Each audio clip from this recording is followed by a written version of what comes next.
യൂറോപ്പിനെ പറ്റിയിട്ട് ഇപ്പോൾ പറയുമ്പോൾ ഒരു പക്ഷേ എനിക്ക് തന്നെ പല വീഡിയോസും കാണുമ്പോൾ ചിരി വരും. അത് വേറൊന്നുമല്ല, നമുക്ക് കാനഡയിലേക്ക് കുട്ടികൾ ഒരുപാട് പേര് ഇവിടുന്ന് പോയിരുന്നു അല്ലേ.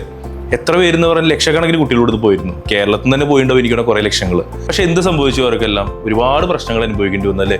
വളരെ ദുഃഖകരമായിട്ടുള്ളൊരു കാര്യം തന്നെയാണ്, സംഭവിക്കാൻ പാടില്ലാത്തൊരു കാര്യം തന്നെയായിരുന്നു. പക്ഷെ നമ്മളൊന്ന് ഇരുത്തി ചിന്തിച്ചു കഴിഞ്ഞാൽ കാനഡയുടെ അതേ അവസ്ഥ തന്നെയാണോ യൂറോപ്പിൽ ഇപ്പം നിൽക്കുന്നത്? നമ്മൾ അതും കൂടെ ചിന്തിക്കണല്ലോ. വിദേശത്ത് പഠിക്കാൻ പോകുന്ന എല്ലാ കുട്ടികളും ചെയ്തിട്ടുള്ള ഒരു തെറ്റായിട്ടുള്ള ഓപ്ഷൻ നമുക്ക് കരുതാൻ പറ്റുമോ? ഒരിക്കലും ഇല്ല. അതിന് 2-3 കാരണങ്ങളുണ്ട്, വെറുതെ പറയുന്നതല്ല. അതിന് നമ്മൾ ശരിക്കും അനലൈസ് ചെയ്യേണ്ട, നമ്മൾ എടുക്കുന്ന തീരുമാനം ശരിയാണോ? അതായത് നമ്മുടെ കുട്ടികൾ പുറത്തേക്ക് പോകുമ്പോൾ അവരെടുക്കുന്ന തീരുമാനങ്ങൾ എന്തിൻ്റെ അടിസ്ഥാനത്തിലാണ് ശരിയെന്ന് നമ്മൾ ചിന്തിക്കേണ്ടത്. അത് 2-3 കാര്യങ്ങൾ എനിക്ക് പറയാനുണ്ട്. വളരെ സീരിയസ് ആയിട്ട് നിങ്ങൾ ശ്രദ്ധിക്കേണ്ട ചില കാര്യങ്ങളാണ്.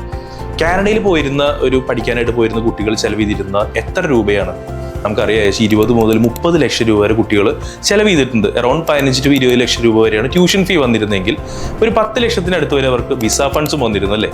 പക്ഷേ ഇത്രയും പൈസ ചെലവ് ചെയ്തിട്ട് അവരെവിടെയാണ് പഠിക്കാൻ പോയിരുന്നത്? പോസ്റ്റ് ഗ്രാജുവേറ്റ് ഡിപ്ലോമ കൊടുക്കുന്ന സംവിധാനങ്ങളിലേക്ക്. കുറച്ചും കൂടെ കറക്റ്റായിട്ട് സിമ്പിളാക്കി പറഞ്ഞു കഴിഞ്ഞാൽ, നമ്മുടെ നാട്ടിലെ ഇൻസ്റ്റിറ്റ്യൂട്ടുകൾ നിങ്ങൾക്കറിയാലോ. എന്താണ് ഇൻസ്റ്റിറ്റ്യൂട്ടുകൾ ചെയ്യുന്നത്? 1 ഇയറിന് ഡിപ്ലോമ കോഴ്സുകൾ കൊടുക്കുന്ന സ്ഥാപനങ്ങളാണ് അല്ലേ. അതേപോലെ തന്നെ, അല്ലെങ്കിൽ അതിനേക്കാളും കാര്യമായിട്ടുള്ള ഒരു ഡെവലപ്മെന്റ് സംഭവിക്കാത്ത വളരെ ചെറിയ സംവിധാനങ്ങളിലേക്കാണ് 20-30 ലക്ഷം രൂപ കുട്ടികൾ ഇൻവെസ്റ്റ് ചെയ്തിരുന്നത്. അപ്പോൾ ഈ 2 കാര്യങ്ങൾ നമ്മൾ ശ്രദ്ധിക്കണം പ്രധാനമായിട്ട്. ഒന്ന്, നമുക്ക് വന്നിരുന്ന ചെലവ് 20-30 ലക്ഷം രൂപ വരെ ഞാൻ പറഞ്ഞു. 2, എന്താണ്, നമുക്ക് പഠിക്കാനായിട്ട് ആ ഇൻവെസ്റ്റ്മെന്റ് നമ്മൾ എവിടെയാണ് ചെയ്തത്? അതും ഇമ്പോർട്ടൻ്റ് ആണ് അല്ലേ. നമ്മുടെ നാട്ടിലെ ഒരു സാധാരണ പ്രൈവറ്റ് ഇൻസ്റ്റിറ്റ്യൂഷനിൽ ഒരു ഇൻവെസ്റ്റ്മെന്റ് ചെയ്യുന്നതും അല്ലെങ്കിൽ IIT-യിലോ അല്ലെങ്കിൽ IIM-ലോ ചെയ്യുന്ന ഒരുപോലെയാണോ? അല്ലല്ലോ. അതേ വ്യത്യാസം എന്ന് വിചാരിച്ചോളൂ. അപ്പോൾ ഈ 2 കാര്യങ്ങൾ നമ്മൾ യൂറോപ്പിൻ്റെ പശ്ചാത്തലത്തിൽ നമുക്ക് വെറുതെ ഒന്ന് നോക്കാം.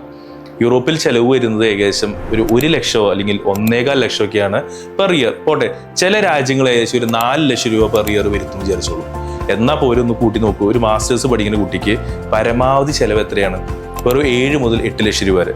പല രാജ്യങ്ങളിലും നിങ്ങൾ ആലോചിക്കണം, 3 മുതൽ 4 ലക്ഷം രൂപ വരെയോ. ജർമ്മനി ആണെങ്കിൽ ഒറ്റ രൂപ പോലും ചെലവില്ലാതെ സ്റ്റേറ്റ് യൂണിവേഴ്സിറ്റിയിൽ നിന്ന് പഠിച്ചിറങ്ങാം. രണ്ടാമതും വീണ്ടും ഞാൻ പറയുന്നു, സ്റ്റേറ്റ് യൂണിവേഴ്സിറ്റിയിൽ നിന്ന്.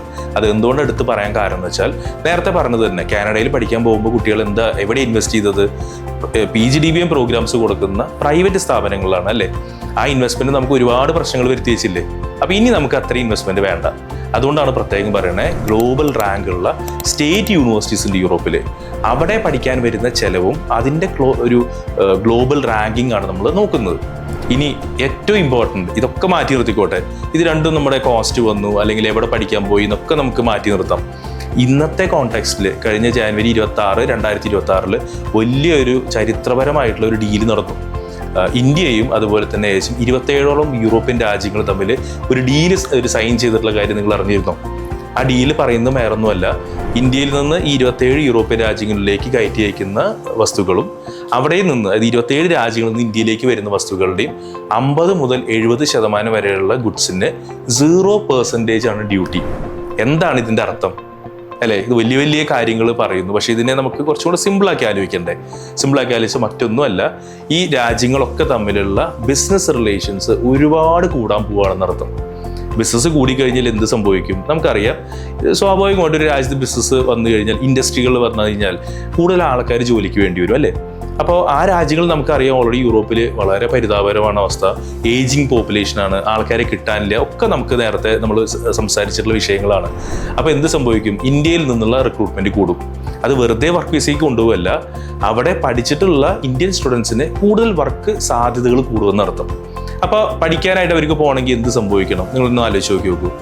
എങ്ങനെ പുറത്തേക്ക് പോകണമെങ്കിൽ അവർ വിസ ഒരിക്കലും റിജക്റ്റ് ആവാൻ പാടില്ല അല്ലേ. അപ്പോൾ വിസ റിജക്ഷൻസ് കുറയുകയും അവിടുത്തെ ജോലി സാധ്യതകൾ കൂടുകയും ചെയ്യുമ്പോൾ വലിയ ഒരു സാധ്യത നമ്മുടെ കുട്ടികൾക്ക് യൂറോപ്പിൽ പോകുമ്പോൾ ഉണ്ടാവും എന്നർത്ഥം.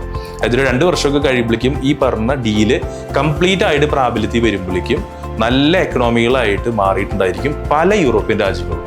അപ്പോൾ ഇനി ഒന്ന് ആലോചിച്ച് നോക്കൂ, നമ്മുടെ കുട്ടികൾ പുറത്തേക്ക് പഠിക്കാൻ പോകുമ്പോൾ അവർ കാനഡയിൽ പോയപ്പോൾ സംഭവിച്ചത് എന്താണോ അതൊക്കെ തന്നെ യൂറോപ്പിൽ സംഭവിക്കുമെന്ന് പറയുന്നത് ശരിയാണോ? ഒരിക്കലും അല്ലല്ലോ. അതുകൊണ്ടാണ് ഞാൻ പറഞ്ഞത്, Europe is the hope, Dileep's arcs is the path. Dileep's arcs study abroad.